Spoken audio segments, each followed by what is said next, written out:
বরিশালে ইনিংসের প্রথম বলেই অবশ্য অধিনায়ক তামিম ইকবাল আউট হয়ে যান। তানজিম হাসানের করার পরের ওভারে শেষ বলে আরেক ওপেনার নাজমুল হোসেনও আউট হয়ে যান। ৬ রানে ২ উইকেট নেই। সিলেট স্ট্রাইকের ব্যাটিংয়ের সময় অনেকটাই নীরব দর্শক হয়ে থাকা সিলেট স্ট্রাইকার্স সেই রকম কিছুই হয়নি। কারণ তৃতীয় উইকেটের জুটিতে কায়েল মায়ার্স এবং তাইত হৃদয়ের ১১৬ রানের জুটি।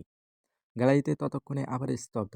জয়ের একেবারে তীরে গিয়ে হৃদয় বোল্ড হয়ে যান তানজিমের বলে, নইলে বরিশালের জয়টা আসতে পারত ৮ উইকেটেই। ২ ছক্কা ও ৮ বাউন্ডারিতে ২৭ বলে ৪৮ করেছে হৃদয়।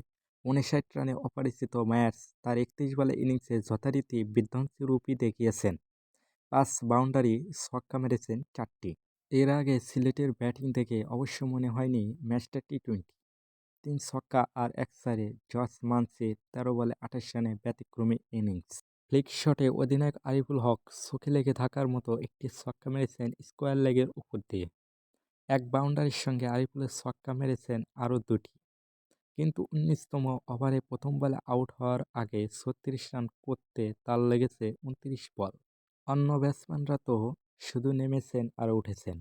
অথচ এমন নয় যে সিলেটের উইকেট হঠাৎ করে খুব ব্যাটিং বিরোধী আচরণ শুরু করেছে। সুষম বাউন্সের উইকেটে বল ব্যাটে এসেছে ঠিকঠাক। ২ ম্যাচের পরই ব্যাট করে জেতা দলকে কোনো সংগ্রামই করতে হয়নি যার যার ছোট লক্ষ্য পেরোতে।